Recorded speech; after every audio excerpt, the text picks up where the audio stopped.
Di dalam nama Yesus kami berdoa dan bersyukur. Yang percaya Tuhan di tengah kita memberkati kita, katakan bersama.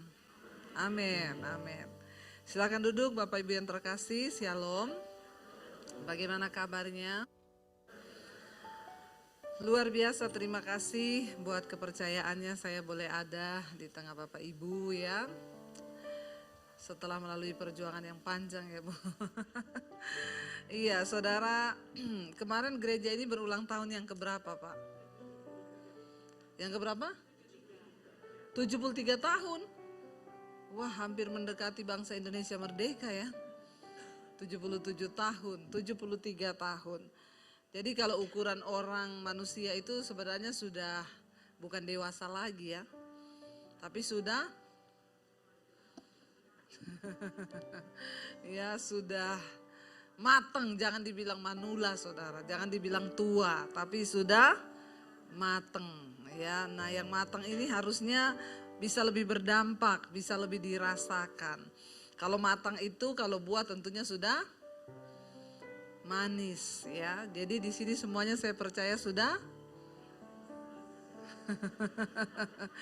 Ya kenapa tertawa ini ya, sepertinya menertawakan dirinya sendiri. Ini manis atau jangan-jangan buahnya kalau busuk jadi asem loh saudara. Iya temanya adalah tebarkan pesona kasih Kristus. Bukan disuruh tebar pesona, tapi tebar pesona kasih Kristus. Nah ayatnya hari ini yang diberikan adalah Efesus pasal 4. Ayat yang ke-32 saudara. Efesus 4 ayat yang ke-32 firman Tuhan berkata begini saudara. Tetapi hendaklah kamu ramah seorang terhadap yang lain ya. Penuh kasih mesra dan saling mengampuni sebagaimana Allah di dalam Kristus telah mengampuni kamu. Firman ini berkata tetapi hendaklah kamu ramah seorang terhadap yang lain.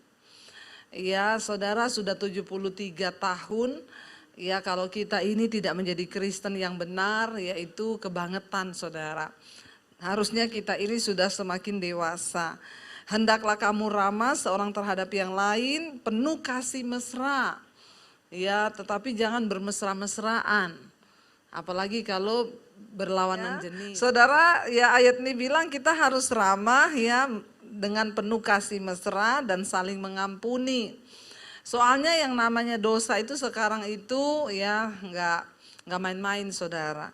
Ya kita harus saling mengasihi tetapi dalam Kristus. Saya percaya semua ini bisa terwujud saudara kalau kita ini mengalami perjumpaan pribadi dengan Tuhan.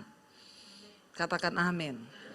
Mau setua apapun orang, mau setua apapun gereja, kalau di dalamnya tidak ada perjumpaan pribadi dengan Tuhan, maka itu akan menjadi sia-sia. Kekristenan itu tidak pernah diukur dari berapa tuanya kita. Karena menjadi tua itu pasti, tetapi menjadi dewasa itu pilihan. Katakan. Saudara mengerti ya kata-kata ini? Menjadi tua itu kan pasti, semua orang pasti jadi tua. Tetapi menjadi dewasa itu adalah pilihan kita. Makanya banyak orang sudah tua, suami saya itu Bu, tua Bu. Tapi kelakuannya kayak anak-anak. Dikit-dikit ngambek. Kalau ditegur marah, nggak ada tanggung jawab di rumah. Ya nggak pernah perhatikan keluarga.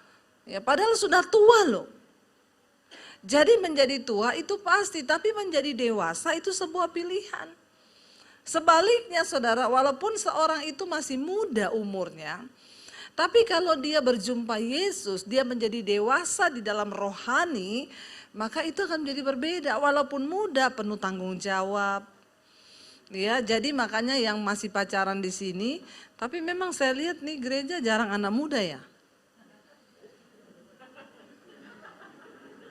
Tertawa lagi kan? Lo ditanyai tertawa lagi loh.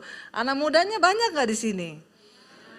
Banyak ya. Lebih berapa persen? 50-50? Enggak ada, enggak sampai. Nah ini menjadi PR buat kita orang tua untuk membawa anak-anak kita bertumbuh di gereja. Ya, supaya mereka mendapat pengajaran, karena sekarang ini saya mendengar banyak ya, mulai apalagi sekolah minggu itu di gereja-gereja, nggak tahu kalau di sini di Jakarta sekolah minggu lebih sepi lagi. Kenapa saudara? Anak sekolah minggu nggak mau ke sekolah minggu. Dia bilang sama mamanya begini, lah bagaimana saya ke sekolah minggu? Aduh, lagunya di sekolah minggu ya. Dari zaman kita dulu, kakek-kakek di sekolah minggu dari 74 tahun yang lalu, 73 tahun yang lalu, lagu sekolah minggu itu masih tetap sama. Apa? Kambing, kucing, kodok, sampai hafal loh. Yang umur 73 tahun juga hafal. Anak sekolah minggu lagunya dari dulu sama, tidak pernah berubah. Ya, King Kong badannya, tapi kakinya lebih aneh binatang, lehernya, kakinya, oh pintar. Ya, itu tidak berubah saudara. Sementara anak-anak sekolah minggu sekarang lagunya sudah let it go, let it go. Nah, ini menjadi PR bagi gereja nih. Bagaimana kita mengembangkan guru-guru sekolah minggu itu harus kreatif. Ya, bercerita bagaimana kita menggunakan teknologi yang ada untuk menarik perhatian anak-anak sekolah minggu. Kenapa penting saudara untuk kita membawa orang mengenal Tuhan secara pribadi. Saya masih menjumpai di gereja-gereja itu orang tua-tua tapi pikirannya masih anak-anak. Karena nggak berjumpa secara pribadi dengan Yesus. Padahal ke gereja tiap hari Minggu. Makanya saya banyak konselingin orang, suami saya itu Bu, tiap minggu tuh ke gereja Bu. Tapi kelakuannya lebih setan dari setan. Tapi di sini tidak ada. Tidak ada yang bertobat. Ya. Jangan sampai loh saudara. Nah, kita akan membaca, kayaknya nggak afdol kalau kita nggak baca pasal ini. Ya, mulai dari Efesus 4 ayat yang ke-17. Bagaimana supaya kita bisa mengambalkan ini, menebarkan pesona kasih Kristus. Dunia ini sedang menantikan ada suratan yang terbuka, yang menjadi role model, yang menjadi contoh di tengah dunia yang semakin gelap. Nah, bagaimana bisa melakukan semuanya itu mari kita lihat Efesus 4 ayat yang ke-17 saudara. Kita harus menjadi manusia yang baru. Ya, 73 tahun tidak menjamin orang menjadi manusia baru. Firman ini berkata ayat yang ke-17, kita baca bersama. Sebab itu kukatakan dan kutegaskan ini kepadamu di dalam Tuhan. Jangan hidup lagi sama seperti orang-orang yang tidak mengenal Allah dengan pikirannya yang sia-sia. Bagaimana kita bisa mengamalkan tema malam ini adalah menebarkan pesona Kristus. Yang pertama, mari kita ini jangan lagi hidup sama seperti orang-orang yang tidak mengenal Allah dengan pikirannya yang sia-sia. Banyak orang berkata mengenal Tuhan, tapi dalam prakteknya itu sebenarnya mereka belum mengenal Tuhan. Percaya Tuhan itu berbeda dengan mengenal Tuhan.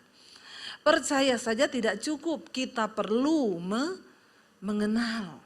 Ya, karena kalau kita mengenal itu berbeda saudara, kita masuk lebih dalam dan pengenalan itu sangat didasarkan kepada sebuah hubungan. Siapa yang mengenal suami saya saudara? Yang paling tahu suami saya itu ya saya, karena saya istrinya. Setiap hari saya bertemu dengan dia, setiap hari saya bergaul dengan suami saya. Nah, yang paling mengenal saya siapa saudara? Suami saya. Selain Tuhan tentunya.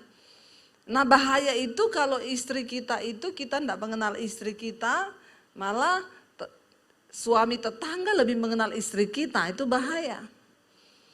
Ya, kenapa kita bisa masuk dalam pengenalan? Saya kenal suami saya. Waktu kami pertama menikah, dia kalau mau minta kopi masih ngomong, "Say, kopi boleh." Iya, kalau dia minta saya beri. Tapi lama-lama setelah kami bergaul, dia garuk-garuk kepala gini, saya udah tahu dia mau ngopi. Ya, dia gerak sedikit saya sudah tahu, say, kenapa lapar? Kok tahu? Ya saya tahu bahasa tubuhmu. Dia garuk kepala, say kopi, kok tahu? Iya saya tahu. Karena kami sudah saling mengenal lama, apalagi wanita harusnya lebih peka terhadap suami. Ya saya tahu dia begini, dia gini, oh dia mau ini, dia mau ngopi, dia gini. Tapi kadang saya sudah gini, dia enggak ngerti saudara. Tapi nggak apa-apa, nggak usah alay lebay. Memang kita ini wanita diciptakan sebagai jadi kita itu penolong lebih kuat daripada yang ditolong. Ibu-ibu langsung semangat bilang, iya laki-laki itu kelihatannya saja perkasa, padahal mereka makhluk yang lemah. Yang perlu jadi bapak-bapak jangan sombong. Engkau memerlukan istri di sampingmu. Sebab yang ngomong Tuhan tidak bagi kalau wanita laki-laki itu seorang diri. Aku akan memberikan dia seorang penolong. Ya. Pengenalan itu didasarkan oleh sebuah hubungan. Semakin dalam hubungan dibangun, maka semakin kenal kita. Jangan kita hidup menurut lagi pikiran-pikiran orang-orang yang tidak mengenal Allah. Orang yang tidak mengenal Allah itu nomor satu terlihat dari apa? Pikirannya itu sia-sia. Makanya firman Tuhan berkata, ya janganlah engkau menjadi serupa dengan dunia ini, tetapi berubahlah oleh pembaharuan budimu. Seseorang itu bisa berubah waktu pikirannya itu diubah. Apa yang bisa mengubah pikiran kita? Gak ada lain selain firman Tuhan. Makanya isi hidup kita dengan firman supaya pikiran ini gak sia-sia. Makanya Rasul Paulus bilang, dulu sebelum aku mengenal Yesus, aku melakukan hal-hal yang merupakan kebanggaan. Tetapi setelah aku mengenal Kristus, aku meninggalkan semuanya itu. Bahkan dulu apa yang merupakan keuntungan bagiku, sekarang ku anggap rugi. Karena pengenalan akan Kristus Yesus Tuhanku itu lebih mulia dari segala-galanya. Saya dulu sebelum bertobat terima Yesus saudara, saya melakukan hal-hal yang nggak penting, bahkan itu dosa, dan saya menganggap itu kebanggaan. Tapi saya ya bangga, orang dunia itu berdosa bangga loh. Orang dunia itu selingkuh bangga loh. Padahal kalau kita di dalam Tuhan kita tahu itu adalah hal yang menyakiti Tuhan, itu hal yang bodoh. Tapi bagi orang dunia itu kebanggaan. Ya ada orang dunia yang kalau merokok itu dia bangga, dipikir jantan. Kalau dia mabuk itu bangga saudara. Ini orang-orang yang pikirannya masih sia-sia, tidak mengerti kebenaran. Setelah kita mengenal Yesus, Rasul Paulus bilang, apa yang dulu merupakan keuntungan bagiku, sekarang ku anggap rugi. Kenapa? Karena pengenalan akan Yesus Tuhanku itu lebih mulia dari segala-galanya. Dulu saya sebelum kenal Yesus nyanyi di tempat dugem, saya pergi melakukan hal-hal yang tidak berkenan, itu saya pikir tuh bangga saudara. Sekarang malu. Ya, sebelum bertobat dulu saya pelatih senam aerobik saudara. Makanya gayanya begini nih. Ya. Tapi saudara ya dulu saudara bisa bayangkan pelatih senam aerobik kalau pakai itu seksi bajunya karena bangga, itu bangga dulu. Sekarang setelah Tuhan ubahkan pemikirannya nggak sia-sia lagi, malu kalau pakai baju yang seksi. Jadi kalau ada orang datang ke gereja pakai baju seksi-seksi itu berarti pikirannya masih tumpul. Ya, Alkitab berkata jangan lagi engkau hidup sama seperti orang tidak mengenal Allah dengan pikirannya yang sia-sia. Ayat 18 berkata, dan pengertiannya yang gelap, jauh dari hidup persekutuan dengan Allah karena kebodohan yang ada di dalam hati mereka dan karena kedegilan hati mereka. Pengertiannya itu gelap. Mengerikan saudara ya, Tuhan bilang, kalau terang yang ada padamu saja gelap, bagaimana dengan kegelapan yang ada padamu? Orang kalau nggak hidup dalam Tuhan, pengertiannya itu gelap, pikirannya gelap. Makanya saya bilang banyak orang Kristen yang lebih setan dari,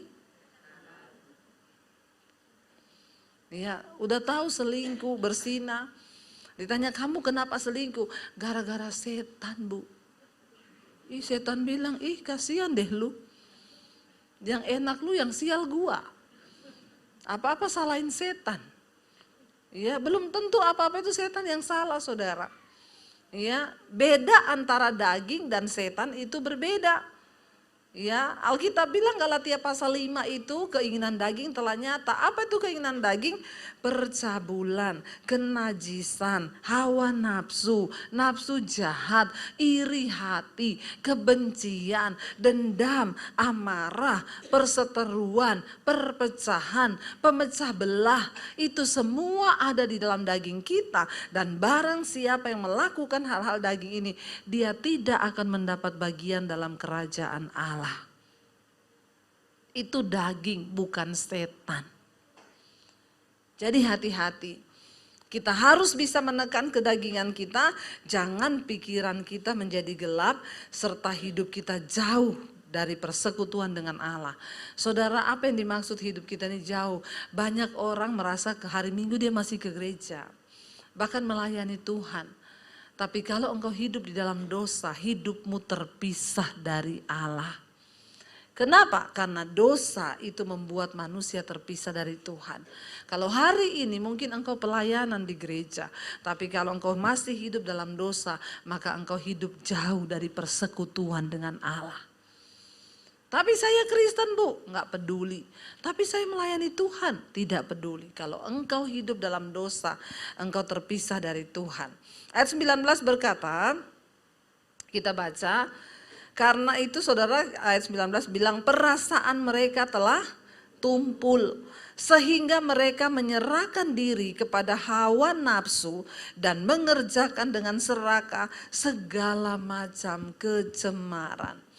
Orang kalau pikirannya itu saudara sia-sia, pengertiannya gelap, maka perasaannya menjadi tumpul.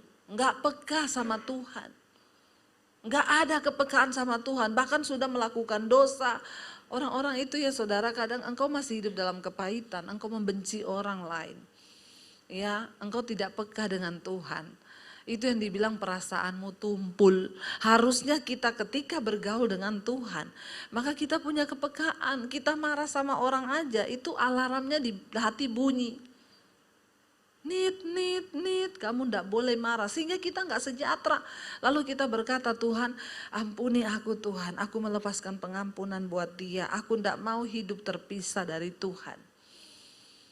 Orang yang memiliki pikiran yang peka dengan Tuhan tidak tumpul. Kita melakukan hidup ini dalam perkenanan Tuhan sehingga tiap jam, tiap menit, tiap detik itu ada pertobatan. Sekarang banyak pengajaran-pengajaran yang menyesatkan. Yang berkata kita nggak perlu bertobat lagi. Karena Tuhan sudah mati bagi dosa kita. Siapa yang ngomong kita nggak perlu bertobat. Setiap jam, setiap menit, setiap detik kita harus bertobat. Dalam perkataan, perbuatan, dalam hati kita, bahkan dalam pikiran kita. Tiap hari kita harus bertobat. Tuhan ampuni aku Tuhan, kuduskan hidupku. Jangan sampai kita akhirnya, kenapa orang menjadi tumpul saudara. Awalnya jatuh, terus dibiarkan lagi.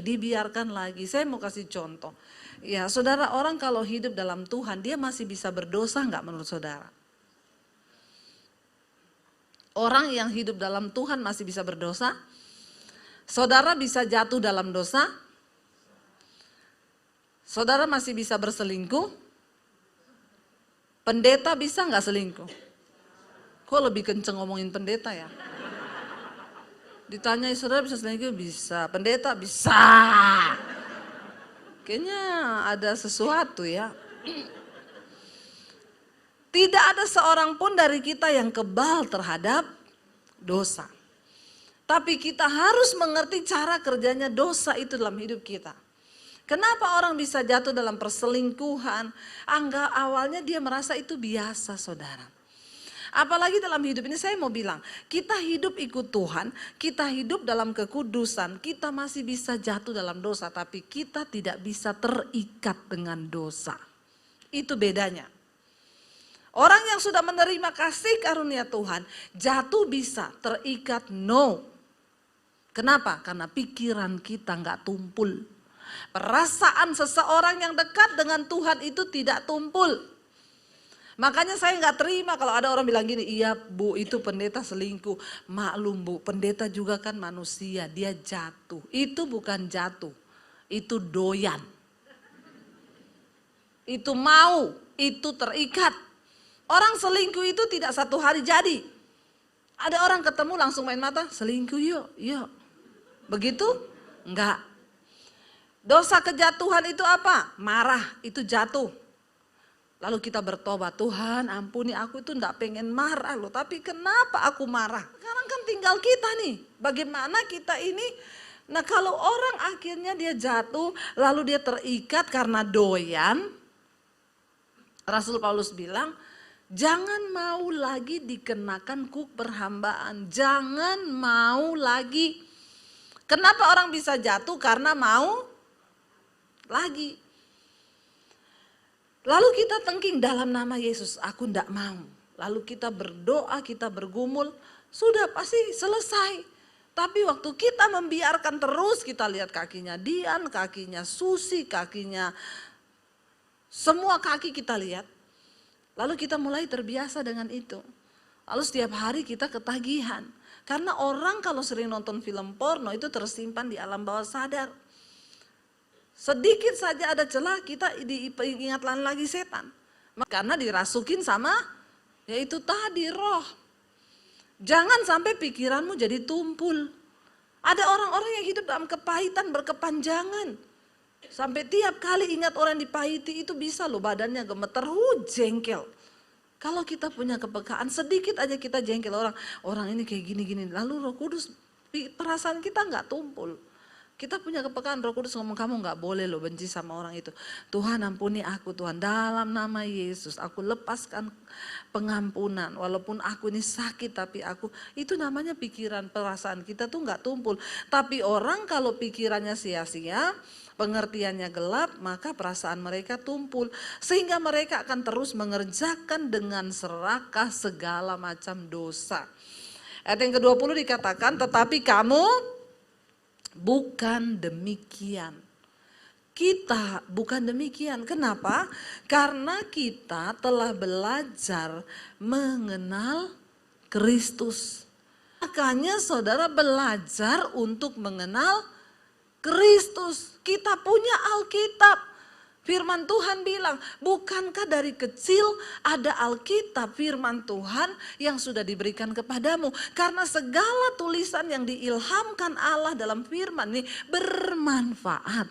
Untuk menyatakan kesalahan, untuk mengajar orang dalam kebenaran, untuk mendidik kita, untuk mengubah kelakuan.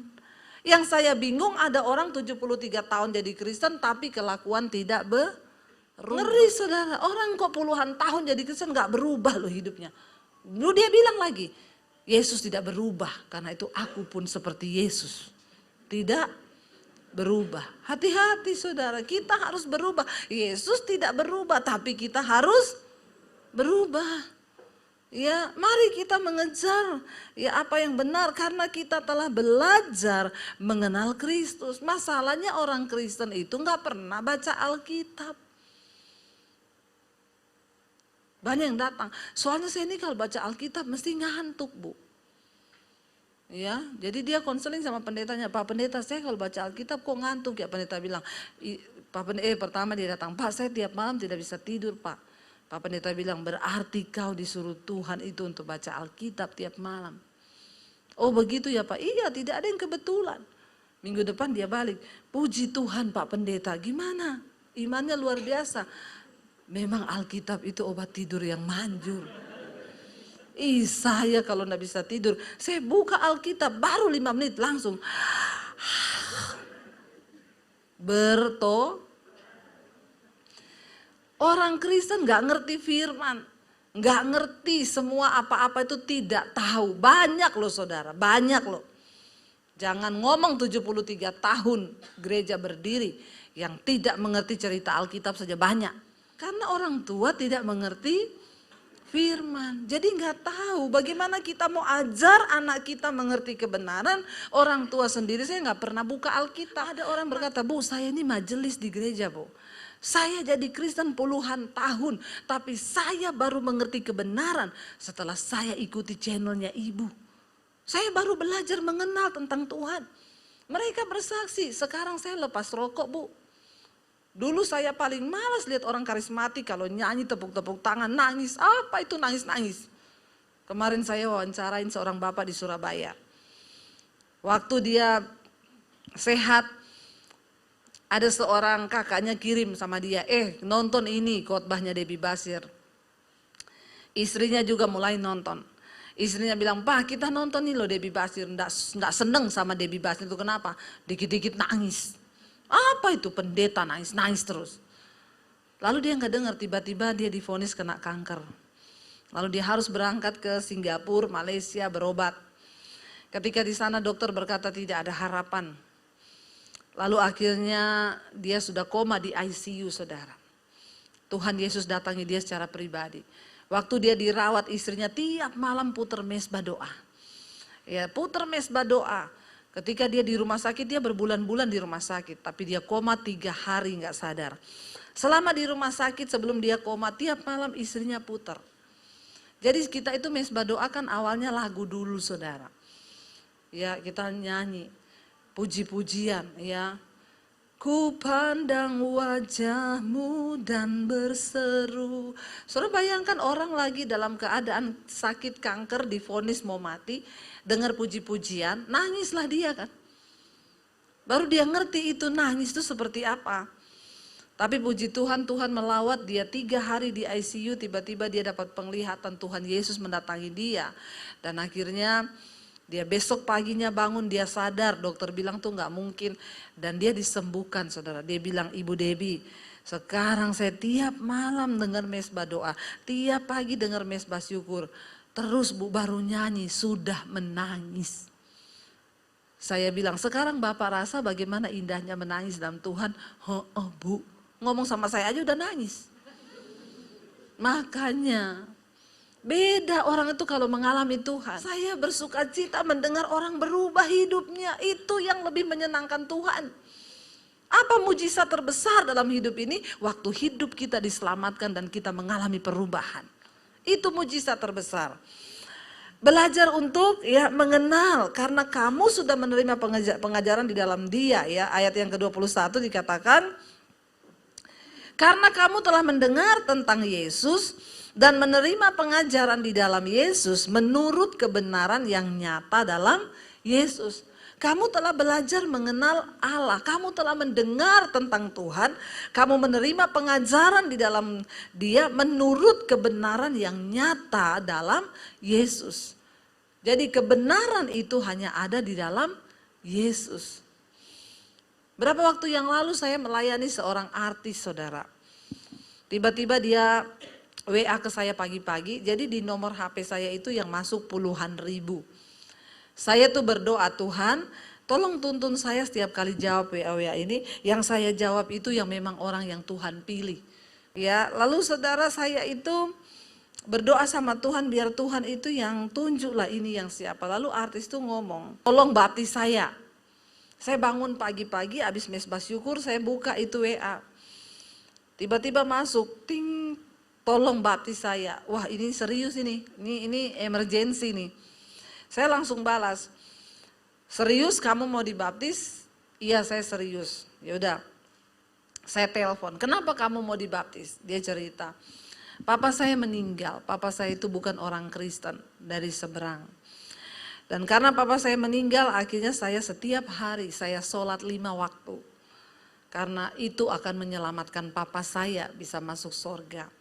Tiap hari saya sholat, lalu saya mulai mencari, saya mulai belajar karena saya Mulai berpikir nanti kalau saya mati siapa yang berdoa buat saya ya supaya saya masuk surga. Saya mulai baca kitab saya, dia bilang saya mulai cari tentang surga. Tapi ketika dia mulai membaca tentang surga dia tuh merasa tidak sreg saudara. Dia bilang Tuhan kalau memang dengan saya sholat papa saya bisa masuk surga. Saya nggak mau sholat 5 waktu, 10 waktu. Supaya papa saya masuk surga. Akhirnya saudara dia tiap malam plus tahajud jam 2 malam dia bangun berdoa. Lalu akhirnya saudara ketika dia mulai perbandingkan itu membuat dia mencari jalan kebenaran. Dia beli Alkitab. Dia baca tentang surga di Alkitab. Dia bilang, waduh kok surga di Alkitab itu mulia, kudus, kekal. Pokoknya sesuatu yang lalu dia tertarik. Tapi dia semakin takut. Saya tidak mau tersesat dia bilang. Jadi dia semakin mendalami agamanya, dia semakin rajin sholat, dia semakin rajin tahajud. Dia bilang saya tidak boleh tersesat. Tapi satu kali ketika dia lagi sholat tahajud dia didatangi sama Tuhan Yesus saudara. 2 malaikat berdiri di samping kanan kirinya dan ada seorang sosok pria pakai jubah putih. Dia bilang mukanya itu bersinar terang tetapi terangnya itu tidak menyilaukan tapi damai. Saya tidak bisa melihat mukanya, saya langsung tersungkur, tersujud dan muka saya ini harus mencium tanah, lantai. Lalu dia berkata, akulah jalan, kebenaran dan hidup. Maka datanglah kepadaku. Jadi dia mulai cari saudara, dia baca Alkitab, Lalu ada suara yang berkata kamu harus menyerahkan hidupmu, kamu harus dibaptis. Dia mulai hubungi semua pendeta-pendeta yang ada di YouTube, ya pendeta-pendeta besar, ya dia hubungi saya mau dibaptis, tapi nggak ada satupun yang balas. Ya lalu tiba-tiba dia bilang Tuhan, saya ini sudah mau menyerahkan diri saya loh, tapi kenapa nggak ada yang balas? Tuhan tunjukkan pendeta siapa yang harus membaptis saya. Habis dia berdoa begitu, tiba-tiba dia buka iPad-nya, channel saya muncul. Dia bilang channel ibu itu sudah lama muncul, tapi saya minggirin aja karena saya tidak tertarik dengan namanya Basir. Ya, saya ini di mana-mana dipikir saudaranya, cucunya Abu Bakar Basir. Ya, lalu saudara dia tidak tertarik, tapi pagi itu tiba-tiba ada sesuatu yang menunjukkan dia klik saudara. Dia dijamat Tuhan dengan khotbah pertama saya, dia nangis. Lalu dia lihat ada nomor HP, dia WA, Tuhan kalau pendeta ini memang yang akan baptis saya, dia akan balas. 5 menit dia WA saya balas, saya telepon malah. Waktu saya telepon, kamu benar mau dibaptis? Dia nangis, iya bu, saya mengalami Tuhan. Dia cerita sambil bercucuran air mata, dia nggak bisa tahan air matanya. Saya bilang, saya mengerti apa yang kamu alami karena itu dulu pernah saya alami. Kamu sedang mengalami perjumpaan dengan Tuhan. Dia nangis, dia bilang Tuhan itu mulia bu, saya tersungkur, saya nggak bisa. Iya, ya udah. Kalau kamu serius kirim KTP-mu sama saya. Dia kirim, saya search di Google muncul mukanya. Loh ini kan artis sinetron. Saya telepon lagi, maaf ya kamu artis ini bener? Iya. Ya udah nanti kita ketemu, bisa nggak datang ke rumah saya? Saya kasih alamat, dia datang saudara, nggak tunggu lama, siangnya datang. Datang pakai kerudung, nangis saudara. Saya doakan, nggak bisa tahan air mata. Saya doakan, kita belajar tentang baptisan. Beberapa hari kita ketemu, akhirnya baptis. Saudara, yang namanya kebenaran, ayat ini berkata di dalam Yesus itu ada kebenaran. Dan kita ini harus memancarkan terang kasih Tuhan itu. Sehingga ayat yang ke-22 berkata, ya, bagaimana orang yang sudah mengenal kebenaran itu? Yaitu bahwa kamu berhubung dengan kehidupan kamu yang dahulu harus menanggalkan manusia lama yang menemui kebinasaannya oleh nafsunya yang menyesatkan, supaya kamu dapat dibaharui di dalam roh dan pikiranmu dan mengenakan manusia baru yang telah diciptakan menurut kehendak Allah di dalam kebenaran dan kekudusan yang sesungguhnya. Jadi kita ini di dalam Kristus harus menjadi ciptaan yang baru. Ya, yang lama sudah berlalu, yang baru sudah datang. Saudara, kita ini untuk menjadi manusia baru itu saudara nggak bisa hanya dengan berdoa. Tuhan ubah aku, simsalabim, abrakadabra. Ketika kita berdoa untuk menjadi manusia baru, contoh nih, kita kan harus tahu diri kita ya. Siapa yang paling tahu? Saya dulu ketika bertobat, aduh saya baca Alkitab saya baru temukan, waduh ternyata dalam diri saya ini banyak sekali dosa. Saya sudah berjumpa dengan Tuhan itu. Tapi saya mulai baca Alkitab, jangan marah, jangan iri hati, jangan ini, jangan ini. Waduh itu semua ternyata ada dalam diri saya Tuhan. Saya mau beresin hidup saya. Saya berdoa, Tuhan hari ini saya mau jadi orang yang tidak marah-marah Tuhan. Dalam nama Yesus saya puasa. Saya keluar kamar, adik saya maki-maki saya nggak ada alasan. Lalu setan bilang, di sampingmu ada sepatu, lempar ke mukanya adikmu. Kalau dulu sebelum saya mengenal Yesus, saya ambil benar, saya lempar ke mukanya dia. Tapi saat itu ketika ya setan bicara begitu, Roh Kudus ngomong, jangan marah, tinggalkan panas hati itu. Kamu sedang berdoa supaya menjadi orang yang tidak marah-marah. Harap tenang, ini ujian. Amin. Saya baru mengerti dulu kalau orang ujian itu tulisannya harap ada ujian. Kenapa? Karena di dalam tinggal tenang itu terletak kekuatanmu. Waktu saya mau balas dia, iblis lempar pakai sandal, lempar di mukanya dia. Roh Kudus ngomong, jangan, tenang, ini ujian. Saya bergumul tiap hari untuk bisa nggak marah. Anda yang paling tahu dengan dirimu. Apa dosa yang masih ada dalam kita? Itu nggak bisa simsalabim, kita harus bergumul menjadi manusia baru. Kita kalau mau jadi manusia baru, perjuangan. Bisa nggak jatuh lagi? Bisa, tapi jangan menyerah. Terus bangkit saudara. Ya, jangan menyerah, dikatakan, ayo kita ini, mari saudara, kita menanggalkan semua hal yang berbau dosa, kita membuang segala yang tidak benar, kita harus mengenakan manusia baru yang telah diciptakan menurut kehendak Allah di dalam kebenaran dan kekudusan. Karena itu 25 berkata, buanglah dusta, berkatalah benar seorang kepada yang lain, karena kita adalah sesama anggota. Jangan hidup dalam kebohongan, bapak-bapak jangan suka berdusta. Ya kalau engkau punya uang 1 juta, jangan bilang cuma 500.000. Amin bapak-bapak. Kok yang amin ibu-ibu ya? Bapak-bapaknya ada amin? Jangan suka bohong. Ibu-ibu juga tidak boleh bohong. Terbuka apa adanya. Orang yang hidup dalam kebenaran, tidak ada dusta dan kebohongan. Hidup ini enak saudara. Kalau kita ini hidup dalam kekudusan, orang yang paling bahagia di dunia ini bukan orang kaya. Siapa bilang orang kaya itu yang bahagia? Orang yang paling bahagia di dunia itu orang yang hidup dalam kebenaran. Ya, uang itu tidak dibawa mati. Tapi tidak ada uang bawaannya. Ya. Jadi orang itu kalau hidup dalam kebenaran tuh enak saudara. Tidak ada kebohongan, gak ada dusta. Kita ini mau dipanggil mati kapanpun siap. Amin. Siapa yang sudah siap mati? Amin, amin. Mau dipanggil mati siap, amin, amin. Giliran ditanya siapa yang siap mati? Tidak ada yang angkat tangan nih, padahal tadi ngomong amin. Saya tidak tanya siapa yang mau mati loh. Yang saya tanya yang sudah siap mati berapa banyak?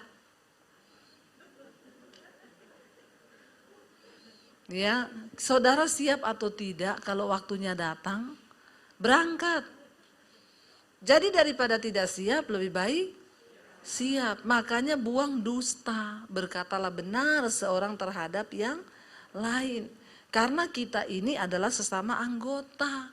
Di gereja jangan ada bohong-bohong. Jangan ada dusta-dusta. Hiduplah dalam kebenaran, transparan itu enak. Kalau saudara nggak seneng sama dia, datang ngomong, aku tuh nggak seneng loh sama kamu karena kamu itu gini-gini. Oh gitu ya, sorry ya, maafin ya, iya aku mau berubah deh. Kan enak toh. Apalagi orang Jawa itu, kadang-kadang di mulut senyum, di belakang, nah begitu ya. Nggak apa-apa kok, bener nggak apa-apa adanya, selesai-selesai daripada bohong. Pura-pura tertawa tapi hatinya itu tersandung. Ya karena itu buanglah dusta, berkatalah benar seorang kepada yang lain karena kita ini sesama anggota. 26, apabila kamu menjadi marah, janganlah kamu berbuat dosa, janganlah matahari terbenam sebelum padam amarahmu. Tapi ayat yang 27, dan janganlah beri kesempatan kepada iblis. 28, orang yang mencuri janganlah ia mencuri lagi, tetapi baiklah ia bekerja keras dan melakukan pekerjaan yang baik dengan tangannya sendiri, supaya ia dapat membagikan sesuatu kepada orang yang berkekurangan. Jadi kita harus kerja, jangan minta-minta, jangan apalagi mencuri. Ada orang gak mau kerja, maunya cuma mencuri. Ingat ya, uang yang kita dapatkan dengan yang tidak halal itu percuma, saudara. Ya, supaya kita harus kerja dapat membagikan sesuatu pada orang lain. Janganlah ada perkataan kotor keluar dari mulutmu, tetapi pakailah perkataan yang baik untuk membangun di mana perlu, supaya mereka yang mendengarnya beroleh kasih karunia. Jangan ada perkataan kotor di mulut kita. Kemarin saya itu wawancara dua suami istri di mesbah doa spesial. Mereka itu kalau berantem, saudara, ya suami istri tuh udah nggak panggil nama. Maaf ya, maaf nih, istrinya bilang, saya kalau panggil suami saya, Bu, kalau saya lagi marah bukan panggil saya atau apa, ya 3 huruf di belakang, njing. Dia bersaksi itu, bayangkan suami istri panggilannya itu. Coba apa enggak setan itu dalam rumah tangga. Tapi sejak suaminya dia di pandemi ketakutan mau mati, akhirnya cari-cari khotbah di YouTube, lalu menemukan khotbah saya. Istrinya sudah lari ke Bali mau tinggalin suaminya, tapi di Jakarta suaminya dengerin khotbah saya, akhirnya mulai berubah. Telepon istrinya suruh pulang, kirim uang, biasanya pelit, nggak pernah ngasih uang istri, tapi dia kasih uang, istrinya terharu, tersentuh. Bapak-bapak sering-sering kasih uang istrimu supaya hatinya Bapak-bapak nggak ada yang amin loh. Orang kikir nggak masuk surga loh. Alkitab bilang ya, jangan pelit-pelit ya. Akhirnya bertobat, saudara, ya. Lalu tidak lagi ada perkataan kotor, jangan ya, nanti rumah tanggamu nggak diberkati. Lalu ayat 29 tadi berkata, tetapi pakailah perkataan yang baik untuk membangun di mana perlu, supaya mereka yang mendengarnya beroleh kasih karunia. 30, janganlah kamu mendukakan Roh Kudus Allah yang telah memateraikan kamu menjelang hari penyelamatan. 31, segala kepahitan, kegeraman, kemarahan, pertikaian, fitnah hendaklah dibuang daripada kamu, demikian pula segala kejahatan. Nah ini baru ayat 32, tetapi hendaklah kamu ramah seorang terhadap yang lain, penuh kasih mesra dan saling mengampuni, sebagaimana Allah di dalam Kristus telah mengampuni kamu. Saudara, kita bersyukur gereja ini sudah ulang tahun 73 tahun. Kita ini sudah dewasa. Harusnya kita sudah dapat menjadi terang Kristus. Berubahlah ya, mari kita sama-sama berubah. Kita mau bersyukur Tuhan sudah menyelamatkan kita, mengubahkan kita. Biar kita mau bilang malam hari ini, Tuhan kami telah mati. Ku telah mati dan tinggalkan cara hidupku yang lama. Mari kita bangkit berdiri bersama.